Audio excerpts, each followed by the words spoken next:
Hey folks, I'm Dennis. Today I'm going to show you how to change the rear brake pads on a 2003 Ford F150.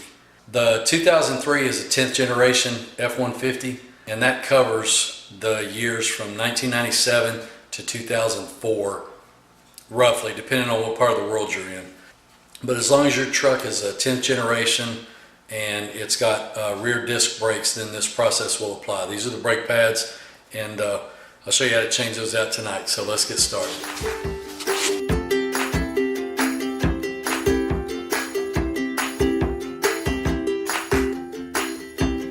The first thing you'll need to do is jack up the rear of your truck, put a jack stand under the side that you're working on, chock the front wheels, and take the rear wheel off. So what you're going to need to do this job, you're going to need a 10mm wrench, and you're going to need a pair of channel locks or a small C-clamp. This is the caliper, this is the brake rotor. The caliper has the brake pads, one outside, one inside, and then the brake cylinders here. So there's two bolts that are threaded pins that hold the caliper on. One is here and then one is right here. So you have to take them off, and then we'll compress the caliper. We'll compress the caliper a little bit and then pull the pads off. So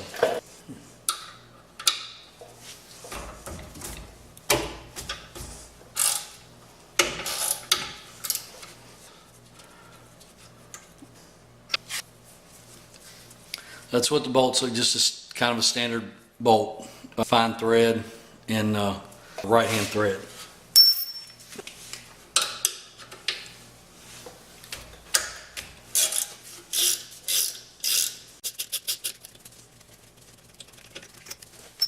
Top and bottom are the same, or forward and aft, whatever you want to call them. They're the same length, so you don't have to keep them separated or remember which one goes where. Sometimes the caliper will just slide right off the rotor. Sometimes the brake pads will be compressed on the rotor, and you'll have to release some pressure off of the caliper. So what you can do, if you got to relieve some pressure, is right in here is the cylinder piston, and then back here, other than the bleeder valve, it's just cast iron. So you can get your channel locks in here like so, or your C-clamp, and like that, and give it a squeeze. Mine's loose, so I'm not really going to do this right now, but give it a look, just a slow and steady kind of squeeze until you feel that cylinder compress just a touch. It doesn't take much. If you just compress that a little bit, what it'll do is it'll loosen this caliper up so you can get it off. Once that's done, now you can get the caliper off. You're going to just slide it off the rotor, and on the rear brakes they don't give you as much hose as they do on the fronts usually, but so you can see where the pads are. Of course, the rotor rides in here, and then this is the cylinder. First thing we got to do is take the pads out. You're going to take the outer pad off first, so we got room to get the inner one off. What you got to do is push this back to the rear. There's a pin, or like a boss on the back side of this that locks it into the caliper, and then the spring holds the pin locked in. So you got to push it this way enough to get that pin out and get it out of the hole, and then do the same thing on this side, like so.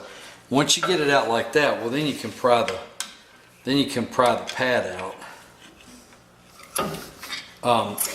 Sometimes you can pull them out by hand and sometimes not. Yeah, see right here you can see that. You can see that pin. There's a hole right here that thing sits into. So once you get it up like that, well, then you can take the whole thing off. So you can see how the back of this works. You've got this pin that goes into the hole in the. You got this pin that goes into the hole of the caliper, and then this spring clip holds it in there. So that's why you got to push it out and up a little bit with that caliper upside down to get that pin out.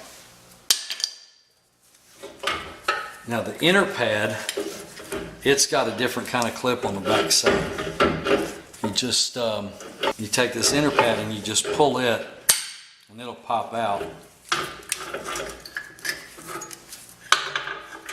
It's got a clip, I don't know what you want to call that, but like a 3-prong clip that snaps into that hole right here on the cylinder piston. If you can see that. Yep, right here. So alright, so that's the bare caliper. Now what we got to do is compress this cylinder a bit, because the new pads are a lot thicker than the old pads.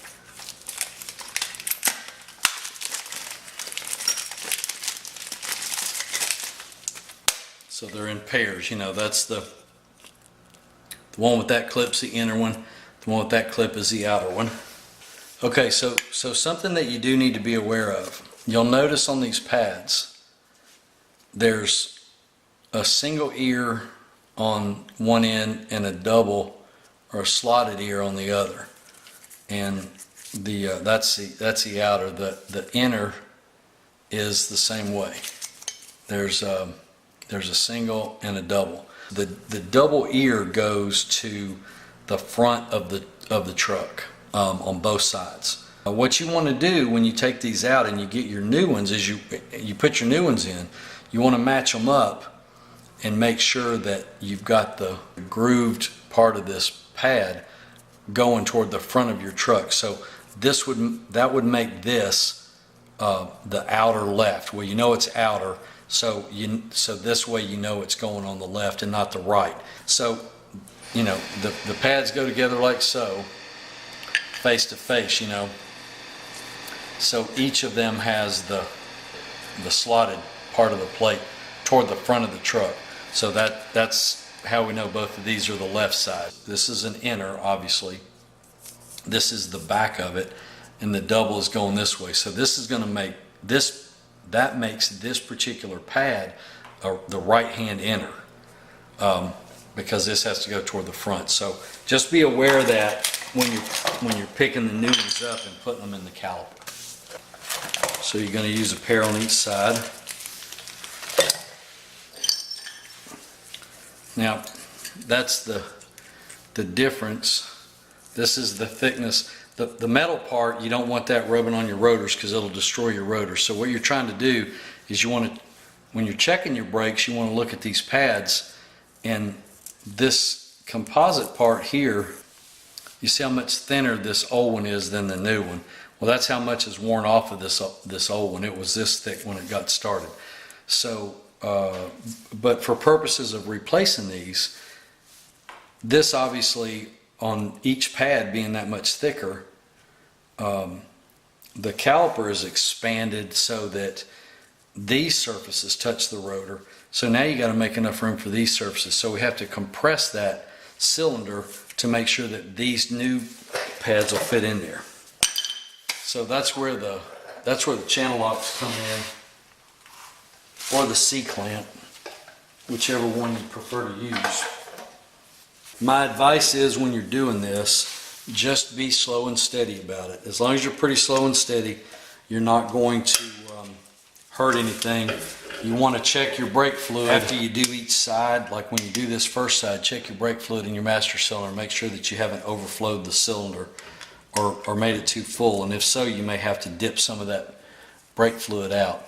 I take one of the brake pads and I just stick it in there backwards like that, so I don't scuff up the face of that caliper cylinder, or the cylinder piston rather. And then I'll get my channel locks on there, and I'll try to hold this so that I don't drop it. I need 3 hands, and then just gently kind of squeeze it in, and you'll see this cylinder begin to compress.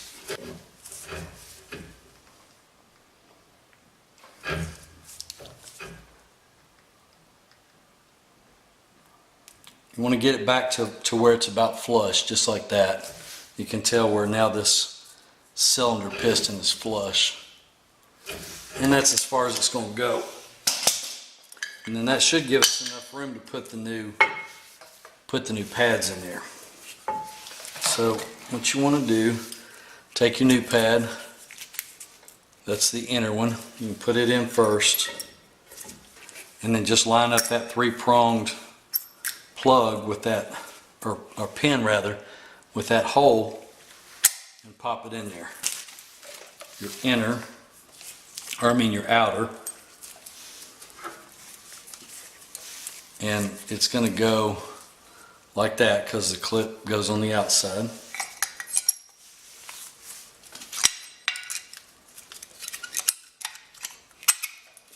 You're going to slide that in there like so.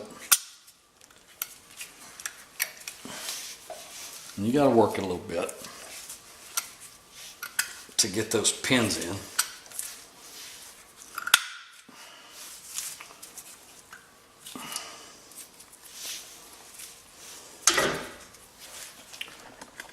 Set this up here where we can get a little leverage on it.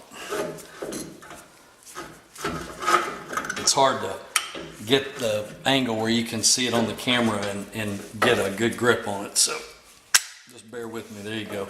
And you'll know once you got it popped in there, because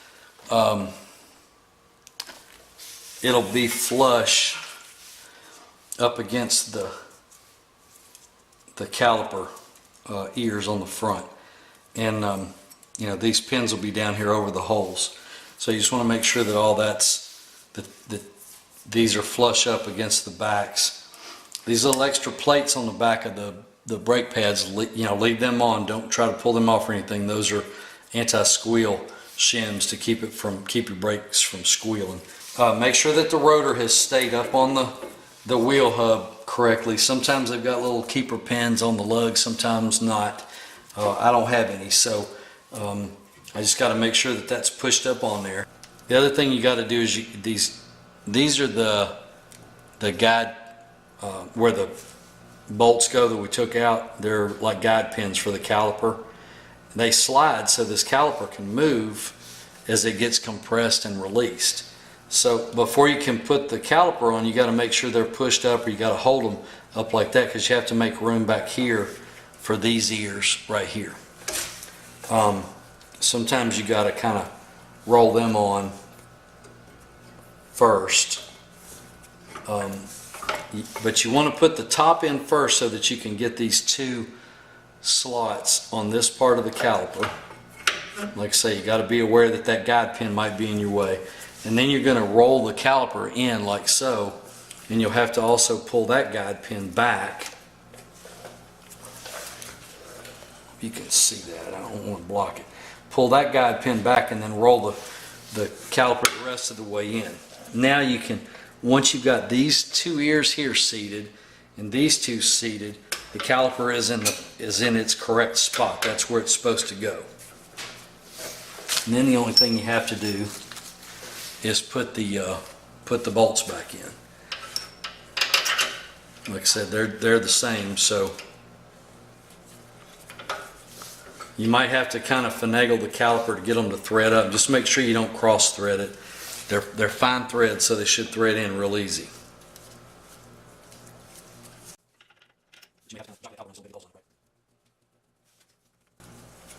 Once you get that thing situated right, it'll thread up pretty easy.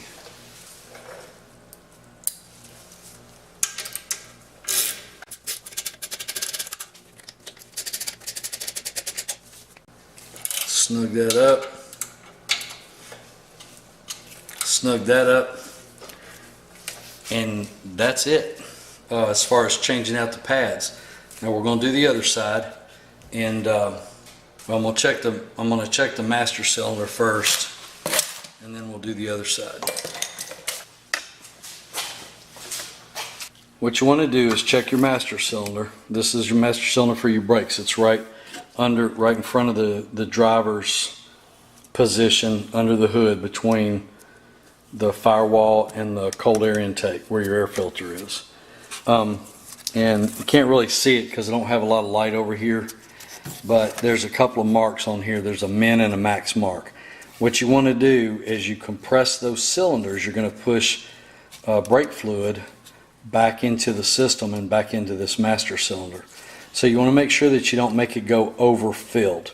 The fill line is right here. I'm down to here, so I'm going to be okay, but I'm going to have to watch it closely when I do the other caliper because I may overfill it. And if I do, then I'm going to just open that up, and I'm going to take something that's not dirty and dip some of that out. Or if you've got like a like a suction thing, you can stick in there and pull that out. You just don't want to contaminate your brake fluid. But if it does get too full, you can back some out that way. Most of the time not, unless you've added fluid recently. Usually it's not going to do that to you. It's just going to get it back up to the level where it was before your brake's worn down. Okay, so I've done the right hand side, so both sides are done on the rear. I checked my master cylinder to make sure it wasn't overflowed. That level was fine, like I showed earlier in the video. So the next thing you want to do is get in your truck, pump the brake several times. You can do it before or after you start it. It doesn't really matter. It's a little bit easier if you do it after you crank the truck. But pump your brakes several times, and then you'll feel the pedal pump up. And then once you do that, what I recommend is to just put the truck in gear and move it kind of slowly. Again, pumping the brakes a few times just to make sure that you've pumped up those rear brakes. So that's it. Thanks for watching my video. I really appreciate it. Check out some of my other videos on my channel. I've got all sorts of do-it-yourself videos. And if you would, please share them. It really helps me a lot, and I appreciate it. Thanks a lot, and I hope to see you back soon.